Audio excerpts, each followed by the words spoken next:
I am wearing this hat not because I'm cosplaying as Indiana Jones or Indiana Joe, as Allison said. This is also an invest. This is my investigator. This is my detective hat. Oh, We nice. need to go. We need to be detectives because we need to solve the case. And the case is who the heck are they all talking about when they're all bad mouthing the defense? They're all Patrick Queen said it. Deshaun Elliott said it. Cam Hayward says like we're all working together except for one person. And everybody's like, who? It's like, guys, come on. Yeah, a friend of mine surmised that it's actually Patrick Queen, and he's saying something because he's trying to deflect that it's him. But I don't. I think it's Cam Sutton, to be honest with you. Nobody's ever gonna know, right? But I feel like it's Cam Sutton. That's my guess. Well, the thing about Cam Sutton, and I still haven't figured this out. He always has been. He's really good, even especially lately at run stop. He's getting burned out of his mind on the wide routes, especially anything a flag or a straight route. And that's where we miss Beanie Bishop. He was intercepting, he was keeping up, he had the speed. Sutton doesn't have the speed, and I don't know if they are all pointing at Sutton or it's a kind of more of a elbow point, like to the idiots that are putting Sutton in or some reason the reason think he needs to be in. I get it because if you have a guy that knows the system and knows how to call the plays or knows what's going on, then it's very attractive and desirable to want a guy like that in your lineup. But when he's a detriment in the passing game, and they have been horrible against the pass these last 3 games, Hmm. I don't know what more you can do. Sutton should not be in there. I mean, maybe in a run play, a running formation or something of that running package, but he's just been a detriment to the team, and that's not what we wanted bringing a guy like him back. Mm-mm. Well, that's a thing. That's a thing. We brought him back at basically making the organization look pretty bad, bringing in somebody that did what he did. Hmm. But we said, hey, maybe he's changed. Hey, it's football. Hey, we got to do what's best for the team, blah, blah, blah. And for him to crap like this, Hmm. you Yeah. got you got a double whammy there. You look Yep. bad for signing him, and then you look bad when he plays. Yeah. Yeah. And the Well, thing is, you're taking it, and if there's anything Steeler fans and Yinzers love more, it's a walk-on history or a late draft pick that turns out to be a good guy, like Beanie Bishop has been, and make mhm. an impact. And he's done that, and you rewarded him by benching him, Right. which to me we'll go down that road later. It's just more and more of an indication that I think Mike Tomlin's time here needs to come down to an end. Yeah. Beanie Bishop zero snaps last game. Yeah, That's zero. Yeah. ridiculous. Yeah. Yeah. And Um, he was playing. It's not that, and that's the thing, right? If if Cam was healthy, or if Cam after Cam got off his suspension, if Beanie Bishop was playing badly, that's one thing, right? But he wasn't. You know what I yeah. mean? Like, so it doesn't really. I understand Cam Sutton has more experience, and he's been in the Steelers system for a long time, but when it's working, and now it's not. So Tomlin needs to have that, make the decision, going forward. What are we going to do about it? We're going to stick him in there, you know what I mean? Or, and have him keep playing 'Cause you badly in coverage, or, are we going to play with Beanie Bishop?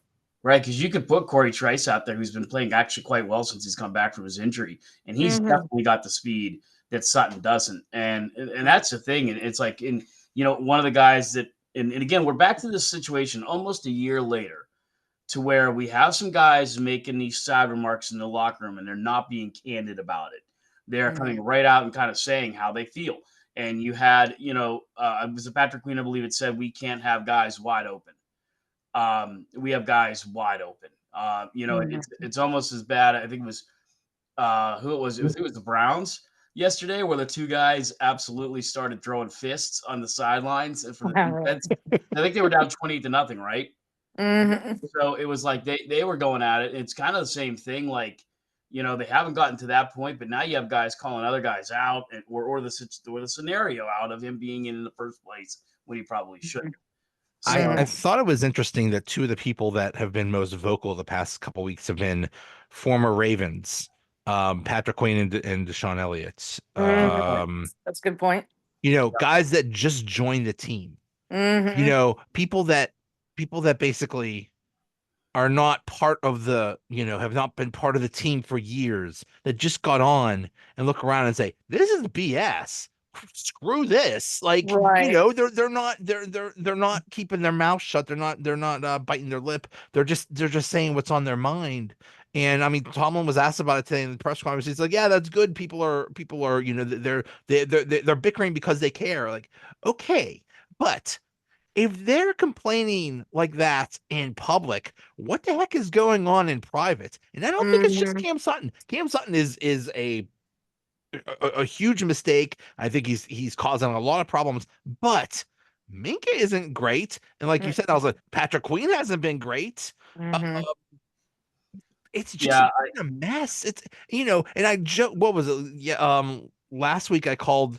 I said I called the podcast collapse question mark. Now we're in a collapse. Right. Yeah. yeah, Yeah. this is and it's to me it's not just this year, but it's the fourth time in the past 6 years the Steelers have lost 3 consecutive games in December, Mm-hmm. after Thanksgiving. And I know the schedule's tight, but Joe and I have been saying so long, Allison. I know you haven't been able to join us the last couple of podcasts. We definitely missed you. But yeah, okay, we can bitch all we want about the schedule itself. It's not going to change. But let's see what the moxie is going up against 3 of the top teams in the league. If they can go 2-3, or even 1-3 in some close games, we know we have something. And they got their butts handed to them. It looked worse every game. It looked Yeah. worse every game. That's a very good point.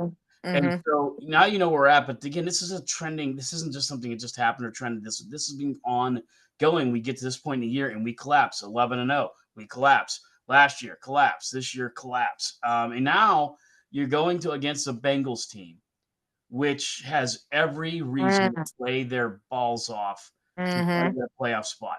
And you also factor in the fact that it might be the last time that Burrow and these two wonderful receivers are together in the same field. They are absolutely putting up 30 on us. Doesn't matter if our defense plays good or not. Mm-hmm. They are absolutely going to hang 30. Can we hang 30 more on them like we did last? Right. I say 50. Yeah, I mean it's going to be a shootout Saturday night. Mm-hmm. Saturday night, by the way, which the game got moved. And the other thing kind of works maybe against us on that is they're going to know what happened because the Ravens game got moved, but it's 4 o'clock or 1 o'clock. I can't remember which. 4 o'clock. Okay. Yeah. So Yeah. they're going to know the results of that game, which could affect 2 plays in the Steeler game now. Yeah. I don't know if Tomlin will rest guys or not. He hasn't been known to do that. But you're already seeing, like they're telling Josh Allen, he's just going to start the first couple snaps of his game, and then he's sitting out because he wants to keep the team going. And then he's out for the rest of the game, which is, yeah. Yeah, I get that they technically don't have anything to play for, but seeding is huge, right? If they end up losing, and we know the Ravens, they're gonna beat the Browns. The Chargers have the Raiders, right? Right. So it's like the So that's a Chargers guaranteed aren't win. gonna lose, and the Chargers are playing for seeding too. So it's like we're screwed if So we if the lose to Chargers win Cincinnati, and the Steelers lose, does that mean the Steelers they get get the the 6th seed? yes. So I wrote this down. Ooh. So Yeah. it's like you need to take your shoes off the count. If the Steelers win and the Ravens lose, the Steelers are the 3 seed and host the Chargers. Right. If the Steelers win and the Ravens win, or Steelers lose and Chargers lose, Steelers are the 5 seed and they will go to Houston. Yeah. If that means the Ravens win the AFC North in that instance. If the Steelers lose and the Chargers win, the Steelers are the 6 seed and visit the Ravens. Right. My God. We do not need that. That We would be a massacre. in Baltimore, right? So In it's not Baltimore. even that it's in Pittsburgh. Yeah. It's in Baltimore. You want to talk about a kick to the nuts? That will be it. Yeah. Yeah. Yep. Good. Yeah. And if you think about it, that's the more likely scenario. Right? I mean, Yeah. sure, we can be optimistic that the Steelers are gonna do something they haven't done in the last 3 weeks and come out on fire and their defense is gonna play perfect. But that's not really realistic, right? It's not No. realistic. I think they're going to play all out only for the thought of you can't end the season with a 4-game losing Right. streak. No, You just no. You shouldn't. can't. Not Mm-mm. at home. No. And at home, yeah. Yeah. 11 Yeah. days off to prepare for these guys. Uh-huh. Right. Yep. Who, if we're being truthful, not trying to dogpile on the Steelers here, they've been very good against Joe Burrow and these Bengals. This should be a pretty good blueprint. But the only thing is, this is where can the offense start picking it back up a little bit? Because the offense has Right. been horrible. I couldn't believe Tomlin today when he said that Pickens didn't run the wrong route. Look, Yeah. I've coached football. I've been around football, played football. I'm no expert. I've only Mhm. been a fan of the game. But when you watch, and I had to watch this morning because I just had more of a curiosity. I watched Wake Up this morning and ESPN and NFL Network. Terrell Owens, all the receivers are saying he ran the wrong route. I Mhm. mean, you could tell he ran the wrong route. And Mhm. to me, it's like, are you really thinking we're that dumb that he did? Right. So that's the thing. Like, we're not even the main guy you need to be on the same page with. You're not on the same page with right now. Yeah, but Mhm. the entire reason he did that was to not lose George Pickens. That was just all for George Pickens' ego. Right. Yeah. It Right. for almost the entirety of Pickens' career, Tomlin has, I don't want to say coddled him, but has not criticized him publicly. He only said a Mhm. few weeks ago he's like Pickens needs to grow up or something like that. Mhm. But they've been very careful not to damage his extremely fragile ego. Fragile. Right. So I think that was what that was all about. I think that was all spin. I think we all know Mhm. what happened. Almost every single, like you said, Darren, almost every single expert looked at this and said, "Yeah, this is exactly what happened, and this is why that interception happened." Which basically not that the Steelers had much of a chance anyway, but just basically just gave the game to the Chiefs. Hey, look, guys will Mhm. run wrong routes. I mean, I think a lot of people forget Andre Hastings. That didn't work out too well for us in Super Bowl 30. A Ooh, lot of people always point the shotgun at Neil Donald. Well, guess what? If Andre Hastings runs the right route, right, Mhm. we may still get in that game right. or tire to go to overtime. But yeah, that's all the problem too. Is he's maybe the one guy that does know how to run routes because Van Jefferson is kind of all over the place. And Mhm. again, we're so handcuffed at what we have for talent. Um, Najee Harris, once again, 74 yards, didn't find the end zone. He's found the end zone 5 times, guys, all year. Right. Yeah. All Five right. times. Let's Mhm. talk about this. In the past like 3 or 4 weeks, it is very obvious that Jalen Warren is way better than Najee. And Mhm. I think it kind of reflects in because I think um Najee has had Jalen Warren has had more snaps. I think he's had more touches and stuff. And I think it's kind of leaning that way anyway, but it definitely seems like Najee should play less and Warren should play more. Even though Mhm. if the split's now like 60-40 or something, it should be like 70-30. You should have Jalen Warren out there almost all the time. Najee just ain't doing it. It just ain't working right now. Mhm. No, and I think Najee's taking a look at some of the things that are happening, like Mixon and Saquon Barkley, who are having monster years. I think Mixon's up to like 14 touchdowns in Houston, and I think he's thought that at this point, I'm going somewhere else. I'll have Mhm. my Joe Mixon, Saquon Barkley year next year, and he very well may, but Mhm. it's not working here. It's not working here.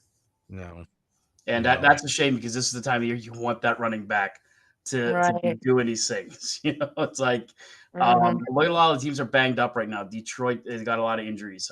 Kansas City has a few. Isaac Pacheco is still just trying to get back in. They're still going to the cream hunt more than they went to him. Uh, Mhm. so yeah, Joe.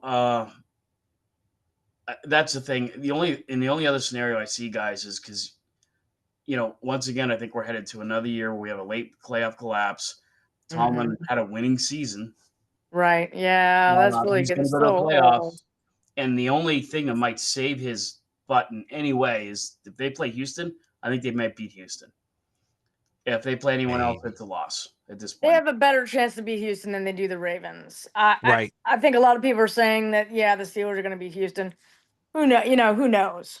It really just depends on if we can turn things around, right? Because yeah, like, ending the season on a 4-game losing streak, the Bengals are hot, right? They're on a Yeah. 4-game win streak, and we're on a 3-game losing streak, and what are the percentages in that, right? It's just not looking good for a victory in Pittsburgh. I hope that they prove me and all the naysayers wrong. I really do. I'd like to see them beat the Bengals because of the Bengals.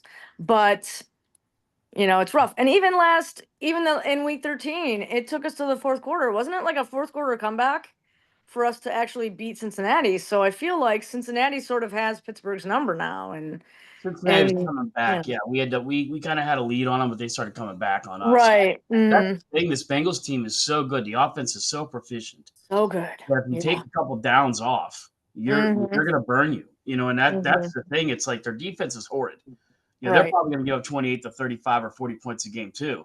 But if you go to sweep at any point, if your defense isn't ready to go 4 quarters, they have a very good shot at beating you. And you're right, Allison. If they sneak in, I think they're a team to watch out for. Oh, yeah. Chargers are also really, really hot right now.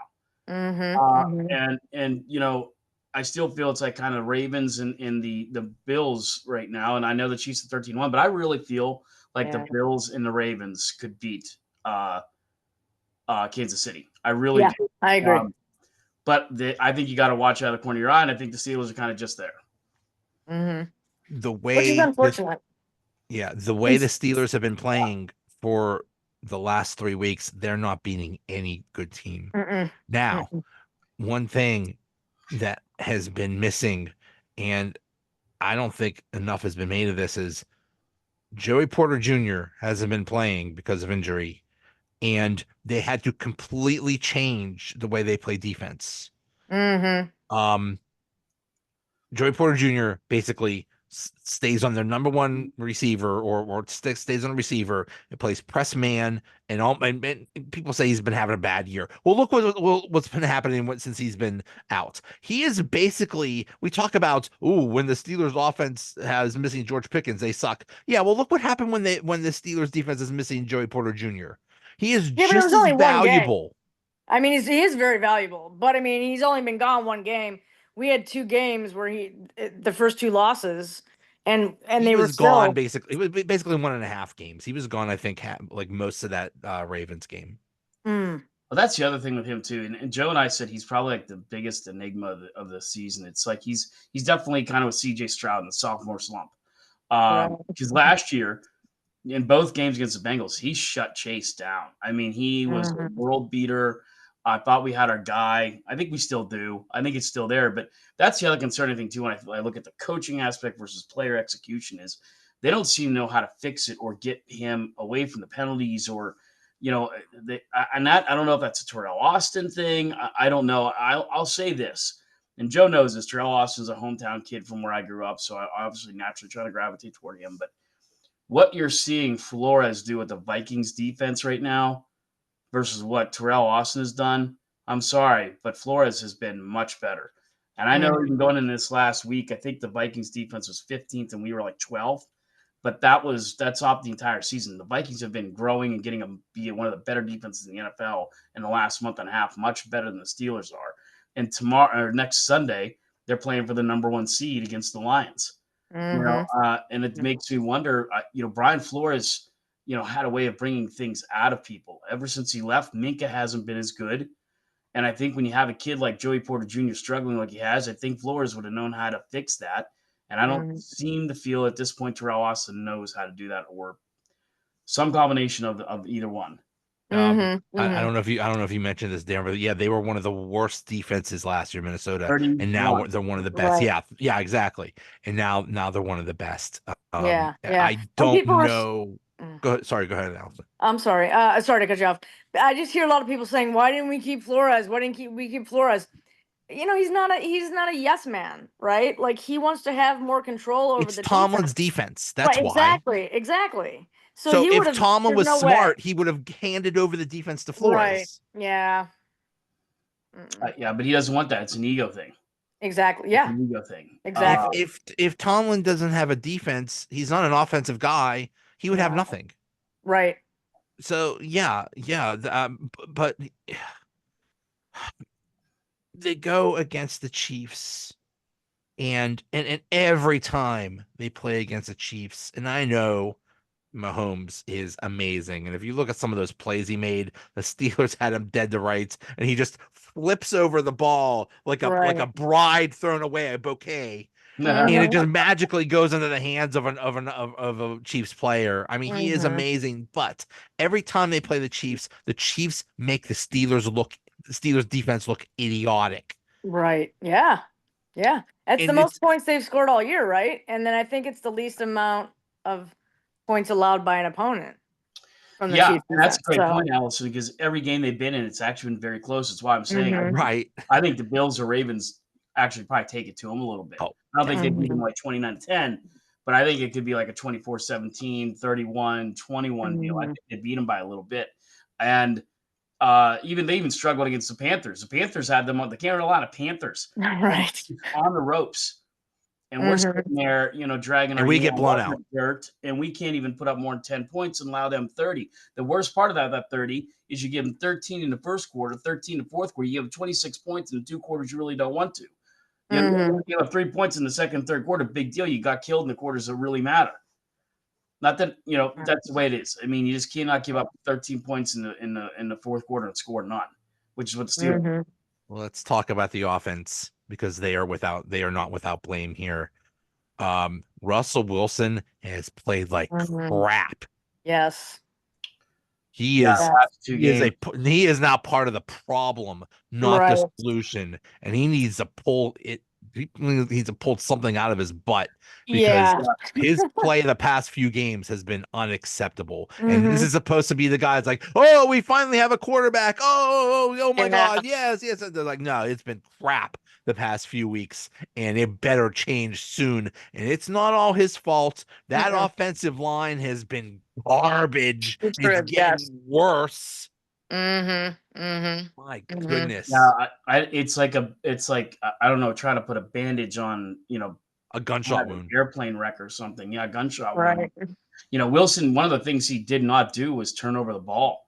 He didn't do that in Denver. He didn't do that in Seattle. He's one of the best all time in minus ratio, and he has come here and he's throwing picks and he's throwing interceptions. Fumbling. The Ravens game, my God, I don't know what he was thinking on some of those plays. And I think it's a combination of one, I think you're right. The offensive line is broken down. Two, he's trying to do one thing I think is glaringly evident. He is trying to do too much. Exactly. Because he has nobody else to go to. He's at least they've gotten better. I'll give him credit. Freiermuth had 8 targets yesterday. Not a bad game. They've been a lot better at targeting him in the last 6 weeks. But, that's it. It's either him or Pickens. And if they double cover Pickens, then it's Freiermuth. He's usually getting a linebacker and a safety coming up. He's technically double covered, but not really. But he is eventually. So your best 2 guys are pretty much got 2 guys on him, and he has nowhere else to the ball. Yeah. And the Steelers' decision to not make any moves in free agency or via trade, it's coming. We knew it was going to bite them in the butt, right? And we're seeing the results of that now. You know what I mean? We saw the results of that when Pickens was out, but now we're seeing it.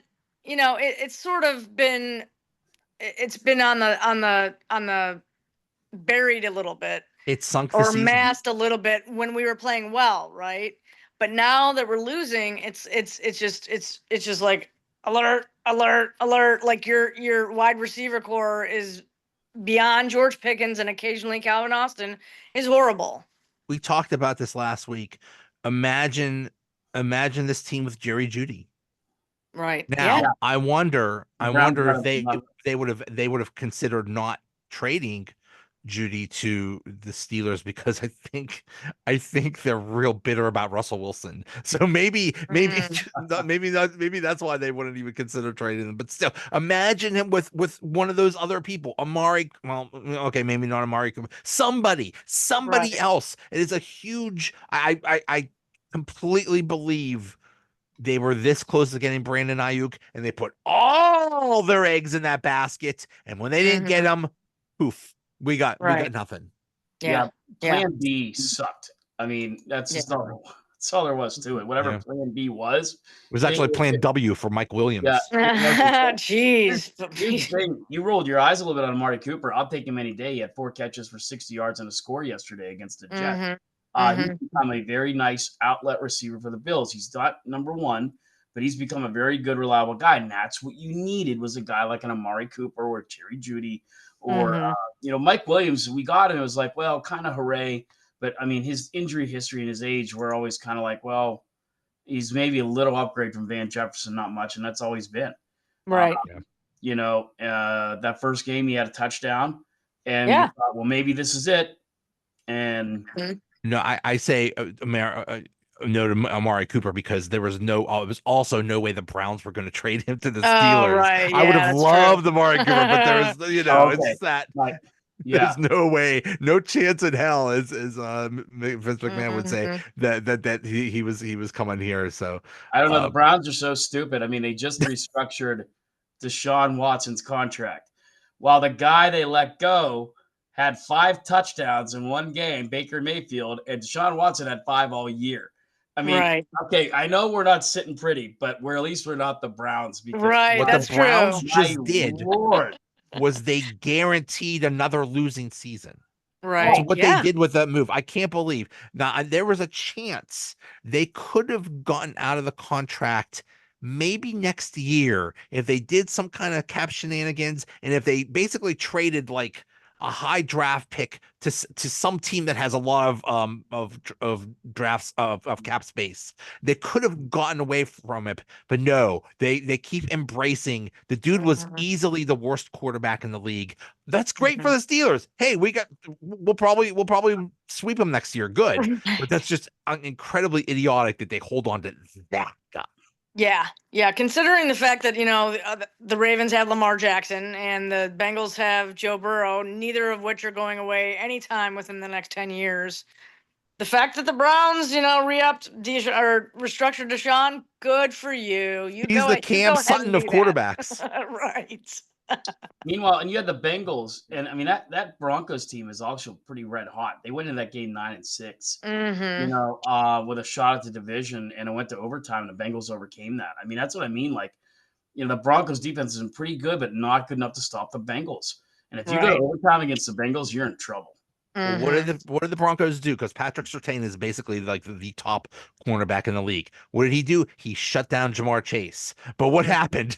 He T. just Higgins. T. Higgins just went off on them. Yep. Right. You Throw it here, baby. cannot stop those people. They are amazing, which Mm-hmm. helped my fantasy football team, which is in the championship very much. But Oh, still, Oh, yeah. congratulations. Good luck. well, I'm losing. But anyway, Aw. but yeah, the Bengals are amazing. They have and Joe Burrow is so good. I mean, there's legit talk that if the Bengals do make the playoffs, he should get MVP consideration. Basically, just split that out, just have a 3-way tie, Josh Allen, Lamar Jackson, and Right. Joe Burrow, because those three are just having amazing seasons. I just put that poll up a little bit ago on Twitter and on Facebook too. And honestly, my votes would go.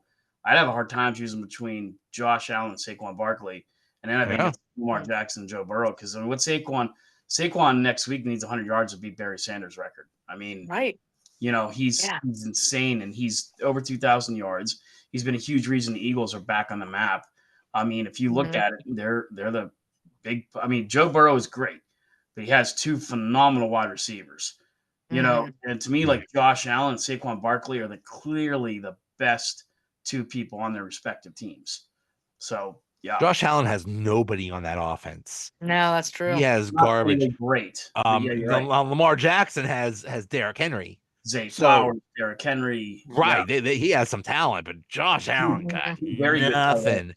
And Saquon Barkley is going to break that record next week, even though he should be sitting because they're playing the Giants. Right. Yeah, exactly. Imagine Yeah, there's no way. sticking it to Yeah. them I every think time. Every I think time there's a it's Saquon Barkley highlight, everybody mentions the Giants owner and what an idiot that organization is. Yeah, And I they keep saw a winning. meme that said underneath it, it's not like he's gonna rush for the Giants GM. It's not like he's gonna rush for 2,000 yards or anything. It's like, okay. Yeah, it's a Josh Allen kind of thing. I think he'll get in, he'll get his record breaking, and he'll sit down. Yeah. So yeah. But yeah, no, it's unfortunately nobody in the Steelers is in that mention, and that's the sad part. Joe and I went down that list last week too, Allison. And I mean, I think Deshaun, or we had a quarterback. Our quarterback's ranked 24th out of the quarterbacks. Najee Harris is a starting running back at 17th. Pickens is 21st, and we don't have a top talent other than Muth that's even in the top 15. Yeah. Any We category. haven't had a top talent in top anything. Like for like 5 in years the now. right. In like the exactly. There you look at Yeah. these top 5 lists and things, and it's like That's the the Steelers thing. are not anywhere near it, and they haven't been We for don't have the forever. talent. We don't Mm-mm. have the talent on offense, and we also don't spend any money on offense. All the Right. money goes to the defense. And Get what is that. that Which is getting us? sad, We're getting right? Exactly. we spent 20-some million on Minka, who sucks. Mhm.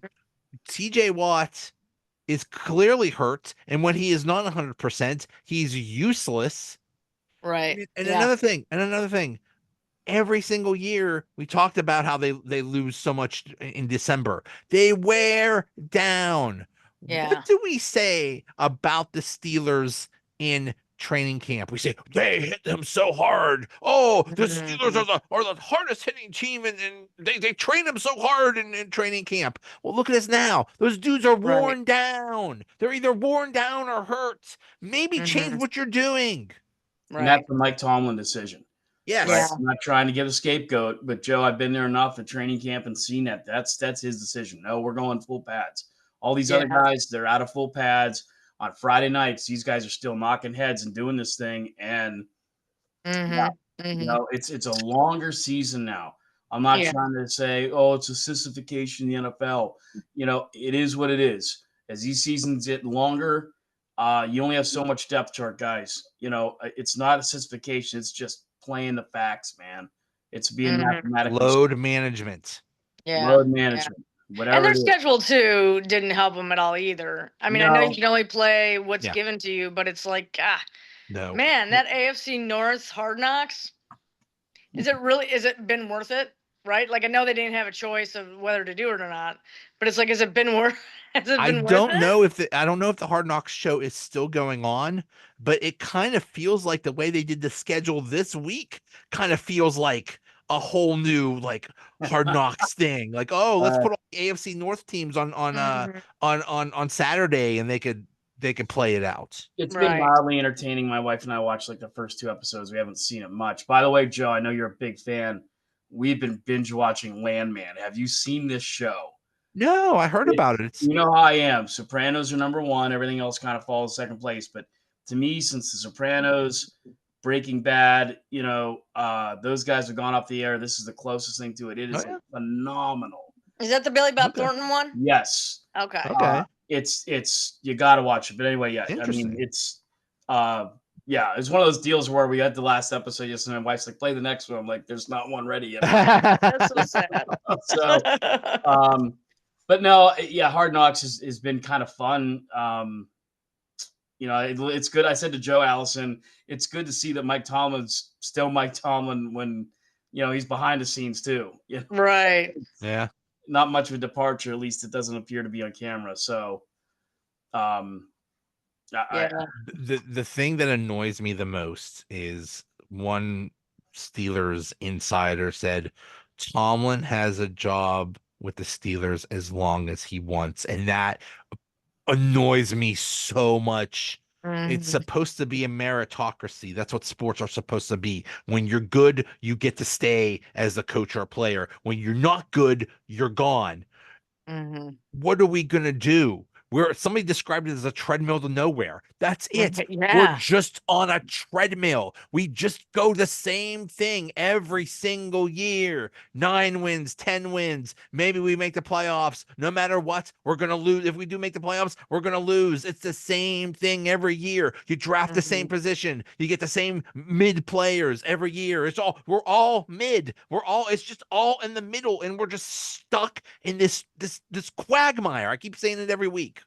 Yeah, and it's true, and it's unfortunate because the offensive line, we've put so much into that line, right, with the draft picks and things, and I get that we're playing players out of position, and we think that they're going to be just as good as they were at their natural position, and everything's just and I'm talking about, Broderick Jones and Troy Fatanu and things. It's like we need to get it figured out, because the offensive line is where it's going to be in terms of, protecting the quarterback and whoever the future is of the Pittsburgh Steelers. It's like we need that offensive line to work, and they're just they're just not up to what they should be at this And I point in the think season. that's part of the problem, though, Allison, is we could have a podcast alone on the horrible draft picks that Mike Tomlin has executed. Kenny Pickett was a bust. You go right down the line, and this has not been working out.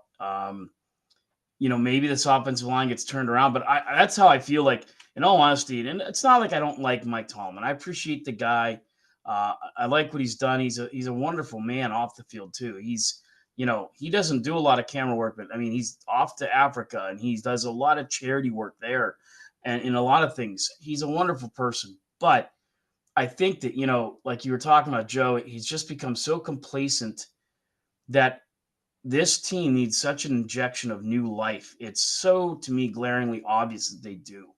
And I know the whole thing is, if Mike Tomlin leaves, he'd be hired in 5 minutes. You're damn right he would. Yeah.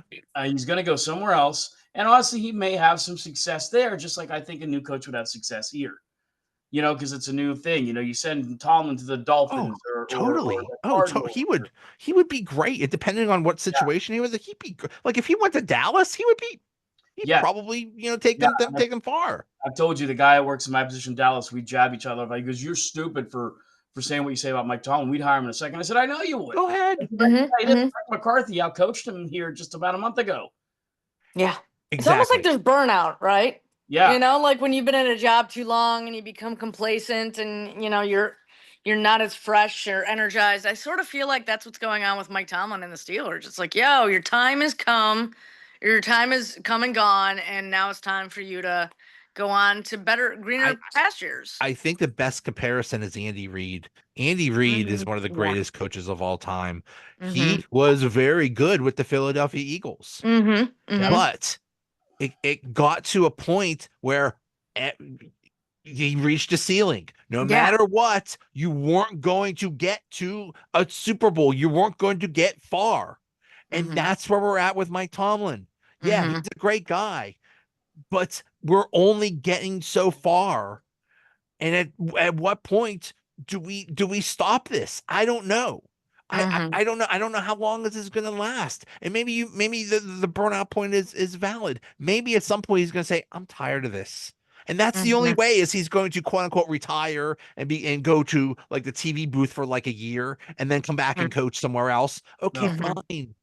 But we're just stuck. Don't say that. I think that's as an announcer myself on certain games, certain levels, not on the NFL level, but some of these guys like Tom Brady is horrible. Yeah, he's a horrible announcer. And it was so sad to see that Greg Gumbel died. Yeah. First of all, wonderful man by all accounts, by anybody I knew that knew him. I did not. A wonderful man off the set, on the set. The Miracle at Mile High, he called that great. And we actually do a thing here where we vote on, me and some other guys in the media, we vote on our top 10 plays of the year. We have 35 or 50 plays. And the guy, the one of the reasons I chose the top play that I chose, my vote, was the guy that called the game. He did call the play, but he let the players have their moment. He didn't make it about him. Like Gus Johnson, terrible announcer, makes it always about him. Right. So Tomlin as an announcer, could you imagine that? Like, hey man, I don't know what anyone puts on their hot dog, but I don't tell anybody. And I could see the play-by-play going, what? He would bring a can of paint to the studio or something like that. We're gonna paint the barn red now. It would be. Bill Parcells for a while tried announcing. He was not good at announcing. Not everybody can be John Madden or Pat Summerall or whatever. But don't put him in an announcing booth. I don't want to say Greg Gumbel was the voice of a generation, because he wasn't, but he was the voice of so many big moments of the last 30, 40 years. And yeah. Anytime he did a game, it was just, it was special. And it was just, the selection show comes to mind. He's always good with the selection show. Yeah. Oh yeah. I was told that they asked Terry Bradshaw to say some words. He couldn't come up with the Oh right. no, he did. Oh, he did. Okay. He I did, didn't yeah. see that. I'm sorry. Yeah. Okay. Yeah. No, he just this is a steal. Yeah. Oh, by He the just way, he can't come up with any words here. last week we had this whole thing about Terry Bradshaw. Please, I hope you make amends with the Steelers. Terry Bradshaw said that the Steelers made a mistake. They never should have got rid of Kenny Pickett. You know Oh, what, God. Terry? Stay away from Pittsburgh if that's the thing that you think. Go. He sacked himself on Sunday. He sacked himself. Well, I did see though. How do you sack yourself? The Dallas defender did hit his hand. Still. So Which are very small, by the way. Right. Yeah. I have Funko Pops over here with bigger hands than Kenny Pickett. One more thing before we go. They just announced in the Hall of Fame that Hines Ward and James Harrison made it to a certain point, but then they will not make it to the finalists for the Hall of Fame. And my wife, who knows very little about sports, is outraged about this, and she's like, "Why?" And I told her the reason why is because they think there's too many Steelers in there. That's the only reason. Hines Ward deserves in there. James Harrison definitely deserves in there. And it's not like you can make a close argument. Look, Hines Ward had more court catches than Torrey Holt. He has 1,000. Over Torrey Holt's 920. He has more touchdowns than any of the three wideouts who were finalists. So you can't say, well, he's okay if he didn't score his touchdown. He had 85 touchdowns. That's more than the three guys you had there. He's also he's a Super Bowl MVP. Yeah. I mean, it's such Steeler bias. I think Harrison will get in before he will. But yeah, it's absolutely ludicrous that Hines Ward is not in the Pro Football Hall of Fame. They can just wait until Ben Roethlisberger gets inducted and do them both at the same time. That's fine. All three. I think that's what their plan is. I'm fine with that. Yeah. I'm fine with that. Even, was it Ed Reed on the one show? He said, "How is Hines Ward not?" Yeah. And if Ed Reed is saying that, you know how big they hated each other. Exactly. Yeah. It's but he just, said something to that effect, Joe. He said, "Well, yeah, on the field we hate each other, but off of it and after it, the respect is so there." Right. Yeah. So yeah, I mean, exactly. Yeah, it's crazy. Steeler fans respect Ed Reed. I sure as heck did. Oh yeah. Oh yeah. I mean, Ed Reed, Troy Polamalu, they're basically 1 and 1A in terms of two of the greatest safeties of all time. Yeah. Even though they played this position completely differently, but yeah, and then James Harrison. Listen, this is my criteria for Hall of Fame. If you were the best at your position for at least 1 year and you had a pretty long career, you deserve in the Hall of Fame. There was nobody better than James Harrison for like a 2-3 year period there. He was dominant, and he changed the rules. That was when they were doing the whole "let's protect the head" thing, and they did that partially because James Harrison was decapitating people. Like he would. Colt McCoy, his head is still rolling around in Heinz Field. Right. It was absolutely vicious the way he played. And oh, by the way, he had possibly the greatest play in Super Bowl history. Right. Yeah, exactly. Oh, by the way. P.S. Without question. Ben Stroh overshadowed that, I think, in my opinion, just because it's the greatest throw I've ever seen. Not to mention the greatest catch. But it's probably the single greatest defensive play in history in NFL, Super Bowl history, NFL. Yeah. So we'll see maybe next year, but I don't know. They're so in love with it's Torrey Holt's I think 5th or 6th time too. And honestly, I thought he should have been in by now too, because the greatest show on turf, he definitely should have been in there. But Hines has got to get in. The problem is there's so many good wide receivers. Yeah. What do you do? Well, and then every year the numbers get inflated because of the way it is now. Because of the way that the game is now, that the numbers from before don't look as good. Right. You take Saquon Barkley, and he's skirting with a Hall of Fame career. I don't think it's there yet. But if they go into the Super Bowl and he wins the Super Bowl and plus breaks Barry's record, he's getting in. We'll see. Yep. we'll see. It's It's like the Steelers. We'll see next year. Better luck next year. 9-4. I don't know where we're at. It's, Better luck next year, Pittsburgh Steelers. Yep. For sure. It's sad. Yeah. I'm gonna tell my wife that's why the Steelers aren't winning. They won too much in the past, so they can't. They're not allowed to. They won't let them win anymore. Right. Oh, guys. Hey, happy New Year. Yeah, you Happy too. New Year, Everybody guys. safe New See you Year. next year. See that joke? I like it. See ya. See you guys. See you guys.